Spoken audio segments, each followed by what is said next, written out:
Good evening and welcome to Chatbox with Sam. Tonight's guest is Brin. Kristin is an artist, an amazing artist. We hope you enjoy the interview. Hello, Kristin. Hello, Samantha. How are you? Quite well, thank you. How are you? I'm good. I'm very good. Kristin, if you were to encourage the younger generation, what would that be?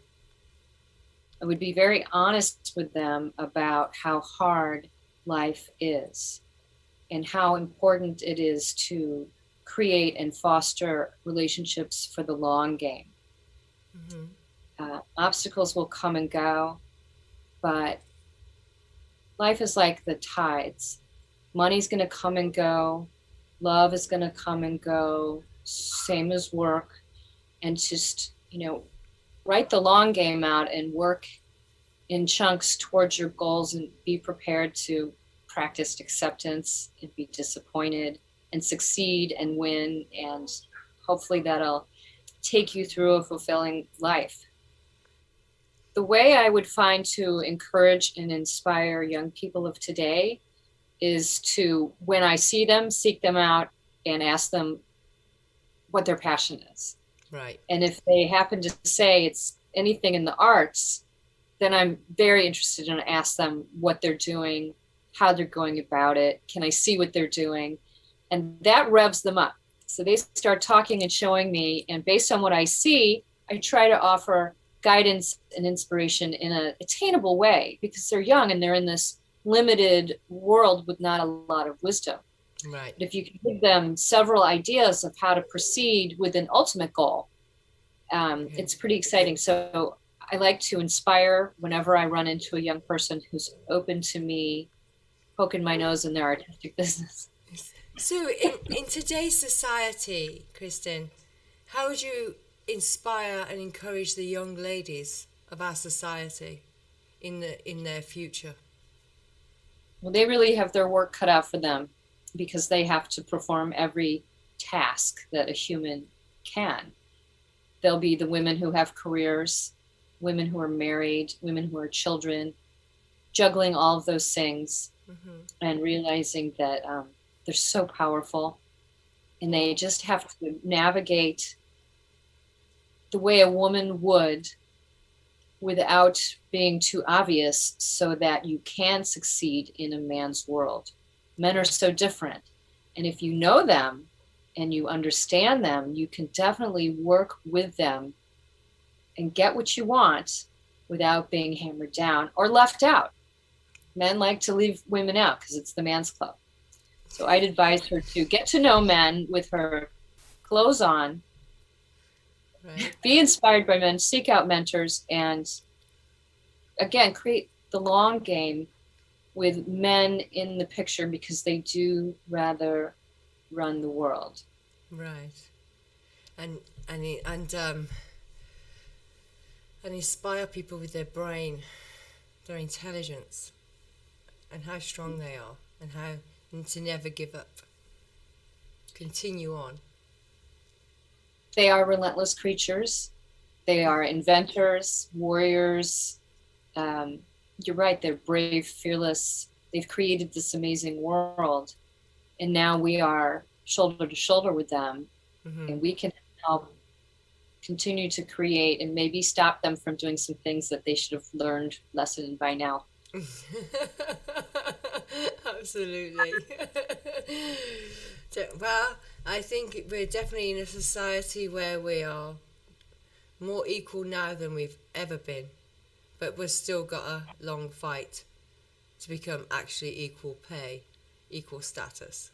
We've still got a ways to go before we actually reach a level of equality. Yeah. I think some women have a fear, and once upon a time I did, of speaking up when it was uncomfortable at work with men. Yeah. And I'd love to see young women have a stronger reaction when they're feeling uncomfortable at work without fear of losing their jobs, because the stage has been set now. You can stand up for yourself without losing your job. Right. So don't let men guide you in a way that isn't feeling right. Absolutely. I'm not saying I don't like men, but I know men. How would you, what advice would you give to a woman that was in an uncomfortable situation with a man, and felt that it would harm her career, or finding the courage? How would you encourage her to speak up, to defend herself, or stand up against what she felt was wrong? I would tell her to be devastatingly straightforward with this Mm-hmm. person, this man, and to speak with him in a room, off somewhere but not alone, and let him know that you're going to be, say, George, I know this is straightforward, but I'd like you to not call me that nickname, and it'd be great if we didn't hug when we see each other. You don't have to explain why. Right. Never complain, never explain. So don't go complaining to other people about what he did. Mm-hmm. Call him over, tell him what's up, and let him know what he cannot do, and then go on your way. Keep it short. Men like it short. Yeah, I think men understand that a bit more too. Well, some do, and some don't. If you'd have said Harvey, then I don't think you would have got it. Right. The ones who don't care, don't care. But a lot of men are blind, so you need to be straightforward. Actually, with everything, people can't read your mind. Exactly, and I think with the Me Too movement, that has definitely brought a power and an encouragement for women to speak up more now than ever before. With the Me Too movement, that's just one example of how it's brought women to speak up. And for men in that instance, in that industry. But it's a global thing now. So yeah, definitely. Have you had trouble? Have you had trouble with an employer before? Only in COVID. I've never had anyone try and advance on me, actually. I just think I give off that vibe. Even when I'm out, I give off that vibe of don't approach. Don't come near me. Approach with caution. Just a t-shirt with caution. Leave me alone. If I'm smiling, it's because I'm happy. Don't take it personal. But it's also okay not to be in a relationship. I like being alone. Mm-hmm. I'm never lonely. Right. And there's a big difference. Yes. My advice is if you're feeling lonely, that's okay. Lonely isn't so bad. Take a look at lonely. You're jonesing for a friend, a phone call, a party. What is so bad about that? Really nothing. Mm-hmm. And it doesn't really feel as terrible as you may perceive it. It's okay. And there's things to do alone. I mean, you can read, you can watch TV, you can dance around, you can make art, you can play video games. There's lots to do without engaging. If you engage constantly, you never engage your core, your third self, because you're always this noise. And, everyone loves to meditate. Mm-hmm. Well, you got to be alone for that. Right. Don't be afraid. I like that, what you said about core. Getting to the core of yourself. Yeah, I like that. That's a good quote. How has music influenced your life? Music is the greatest joy of my life. When I grew up, I had parents, married, and a sister, and always music was on. We were always singing. My parents were into the latest rock and roll, and I can't remember a day when there wasn't something musical on. And every time we were in the car, we sang. So that's the foundation of what I consider living a healthy life. Music's on. It brings you joy without even realizing it. Memorizing lyrics, good for the brain, good exercise, helps you move forward in life. It helps you invent. I mean, there's music and it's mathematical, and there are changes and it's contained, and then it expands. Right. I mean, music is one of the most amazing things that God has ever given to man. Right. Absolutely. And makes memories too. Yes. I cannot paint without music on. And I'm very particular about what I listen to at one point of a piece. Oh, really? Because sometimes, right, if I'm at the end of a painting and I cannot go wrong, I can't have on 70s rock. Right. I have to put on either slow country or liquid mind meditation. So I just slow down because I'm near the end. I'm all excited and just keep it cool. But then sometimes I want to put on Rage Against the Machine and the Renegades of Funk and dance around and rock. And I think music's a good healer too. I have epilepsy, terrible epilepsy, and flashing lights will induce activity in the brain. Yeah. And so will pumping bass. Oh. It's a similar absorption into the mind. So sometimes flashing lights that have a pathway or a rhythm, well, those don't bother me. It's the chaotic, out of control lights that take me down. Right. So if I can find rhythmic music to calm my brain and take me out of a seizure state if I'm exceptionally tired, right. I say thumbs up to meditation and brain healing. I do. Do you play an instrument? I used to play the trumpet. And oh my God! And the electrical organ. I used to, yes. Do you play any instruments? Well, I was taking guitar lessons for some time, and then I hurt my neck, and I can't look to the right. I'm left-handed. Yes. So I have some beautiful guitars over here on the wall that right now I can't play. But I love to sing. I love singing. And I'll be back to the guitar. I just have a little more work to do on my neck. But, you know, the learning to play an instrument is really hard. It is.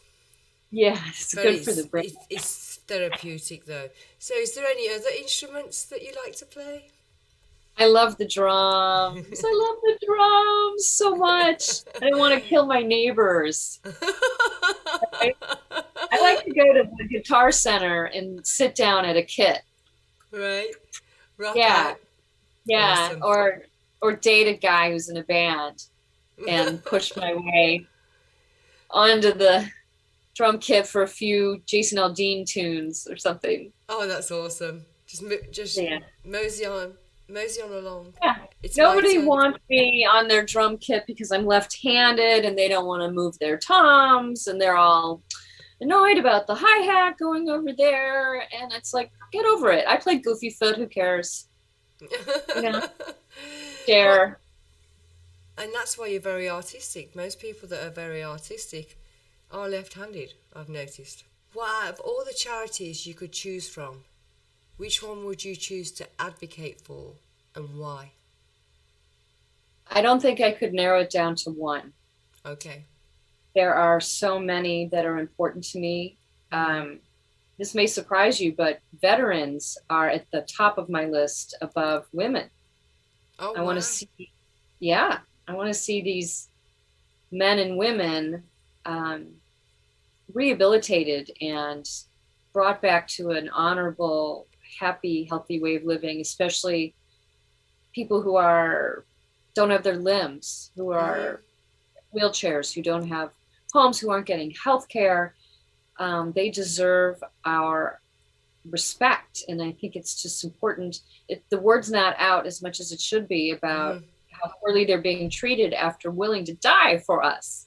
Right. I mean, they put on guns and went somewhere and, had to live in ditches in the sand and just be out of America and do that. So they deserve and they should have more opportunities, money, respect. We can't rely on the government to help people post service.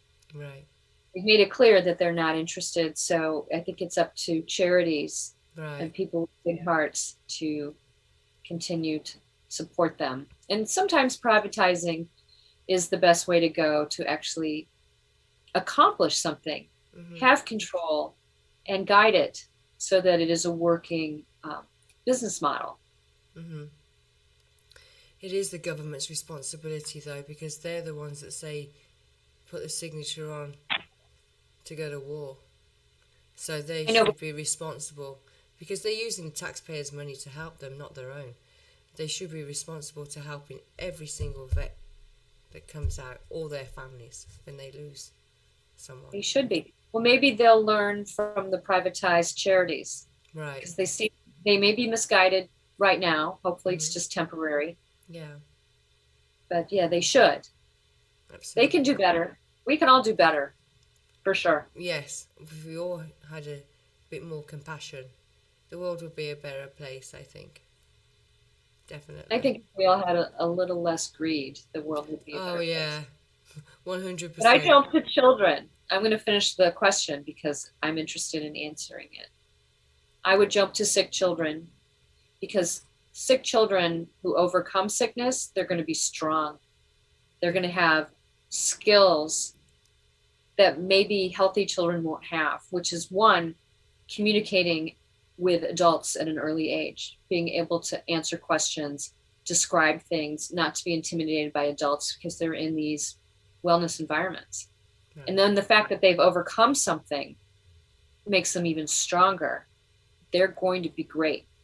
They need our help. Get them out of these sick positions and back to living their great lives. Oh, that's perfect. Yeah, Then the homeless. Huh? Now the homeless. When you come to LA and you drive through Hollywood or even any neighborhood, you're going to be, I imagine that you're going to be shocked and upset by what you see, and you'll find yourself imagining what you could do for them as you drive away. Right. And it's vexing. And I spend a lot of time thinking about how I could help them. I have a plan. Right. And it's no homeless tomorrow. Oh. And I don't, yes, I've been pitching it to a few people I know. Mm-hmm. And what I want to do is possible. Yeah. And it would be private. It would have to be corporations sponsoring the concept. And it would be like pop-up homes. Do you want to hear about it? I do, yes. All right. Well, my idea is to purchase a multi-level parking garage. Okay. And get people off the streets tomorrow. And they want what they have. That's all they have left. They want to bring their stuff with them. Right. So they would have a stall. And they could bring their dog. Aww.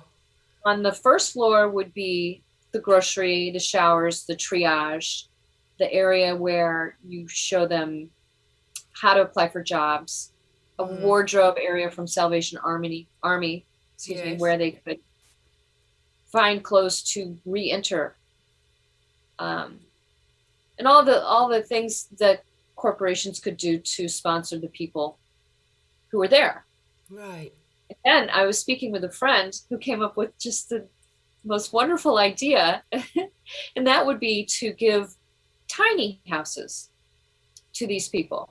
Right. Park their tiny house in the garage, and then when they're ready, they go out to a plot of land, and their tiny house is parked on it, and they have all they need in these tiny houses on property.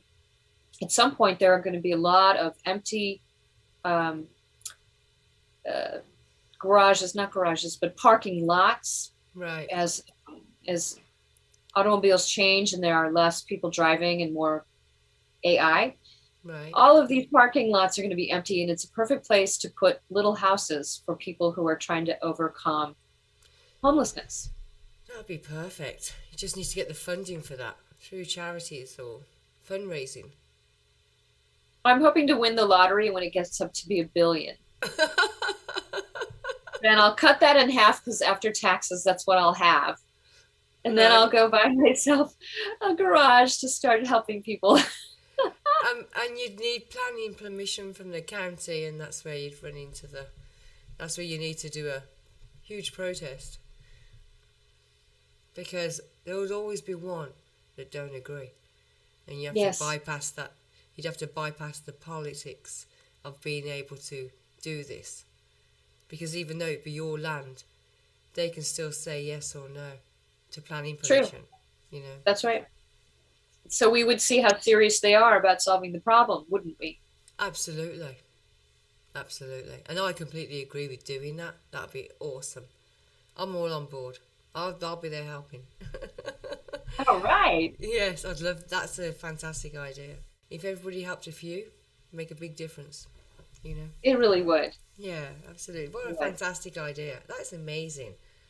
Let's get on board with this. We've all got to win the lottery. Anyone who wants to steal the idea, I welcome you. If you've got more resources than me and you want to move forward, hit me up.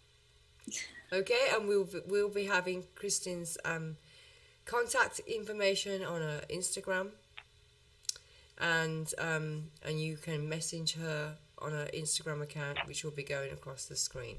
How do you feel about what has transpired since COVID-19?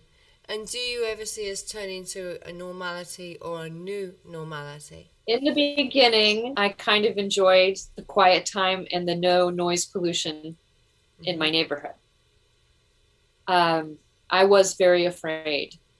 And the longer it went on, the less afraid I became, because I was able to filter the information I was getting, and I was home and I was taking care.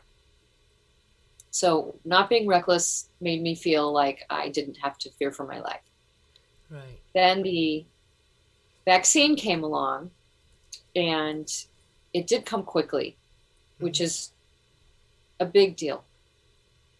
And it came and I didn't want it.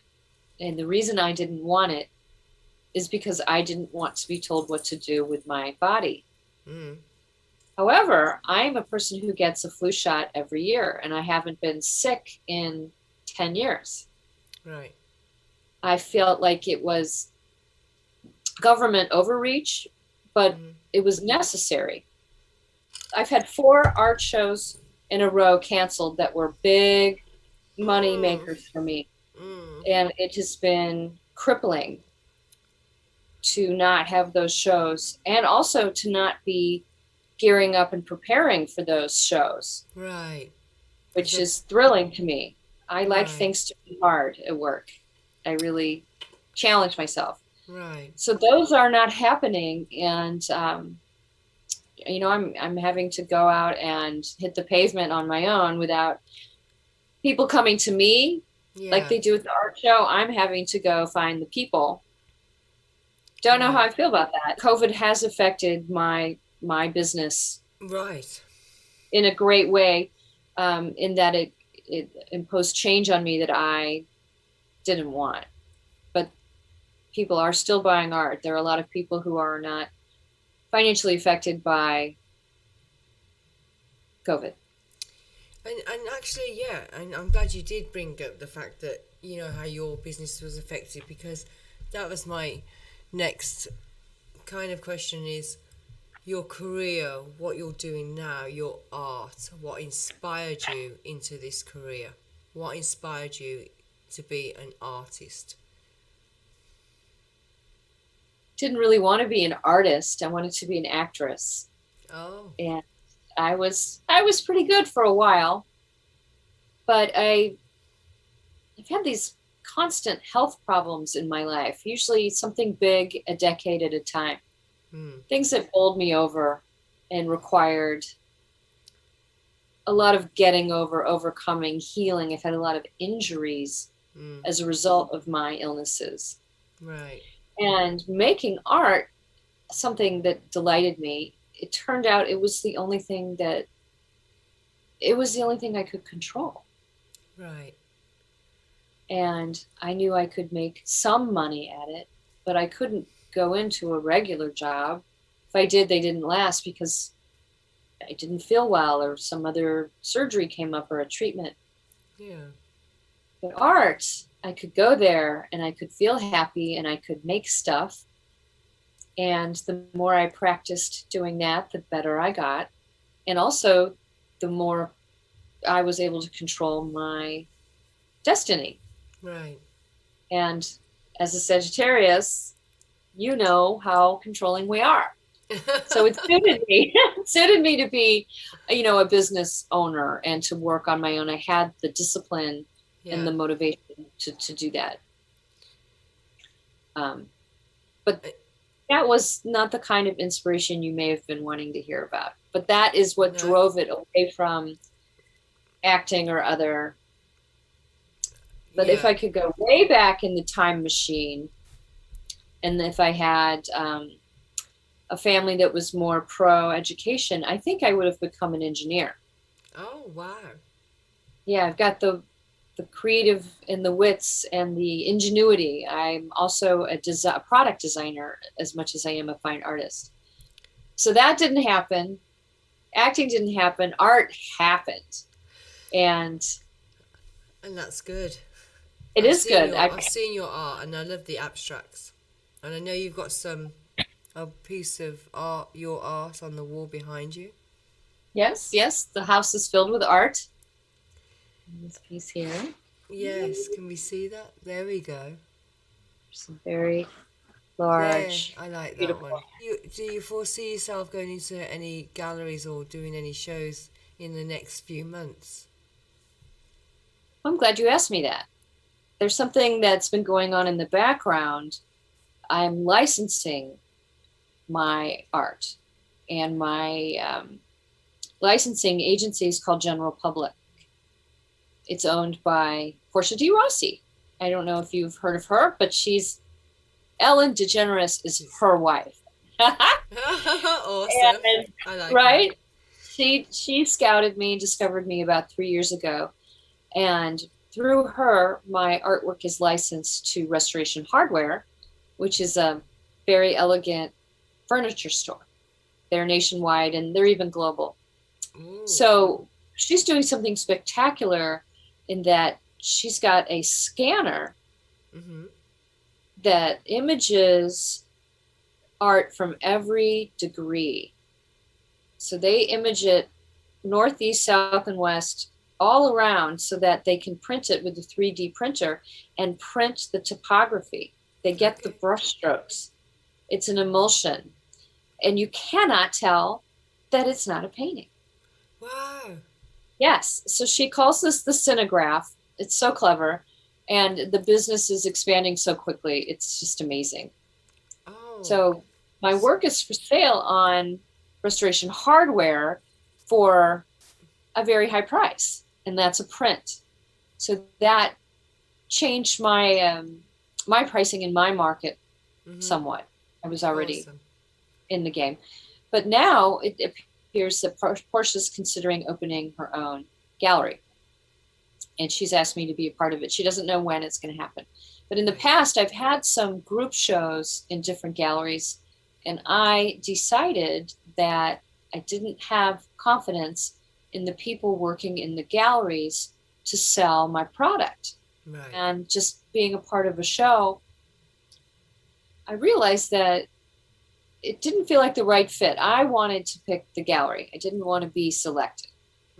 And I am so blessed that I haven't had the need to go out and scout. I've had constant, consistent business for years. And now with Portia representing me for prints, I have what they call mailbox money. I've got royalties coming in. Awesome. So in January, I had 5 pieces with RH. And I decided on my own accord to make 22 more pieces. I asked Portia what they were looking for. She told me. I made what they wanted. We showed it, and they loved it. Awesome. So my catalog in the fall is going to be enormous. Oh, I'm so excited about being a part of what's about to happen. RH is a magnificent company. General Public is phenomenal. And it's just this wonderful thing that's running in the background while I'm, painting my dreamy fantasy paintings. I know, and they are beautiful paintings. And you do have a website. Her website is definitely worth looking at, and and there'll be contact information there also. I feel that my website is exciting because after you go past the landing page, it takes you right into these beautiful paintings inside of rooms and environments. I'm a large scale abstract expressionist painter. So my paintings are huge. Right. And if you just see a photo of the painting, you have no idea how big it is. So right away, you're slammed into this huge room in this big painting, and you're like, wow. And so you click, and there's another one, and you go, oh, and you click, and you go, another, and you go on and on. You see all of these rooms filled with enormous paintings.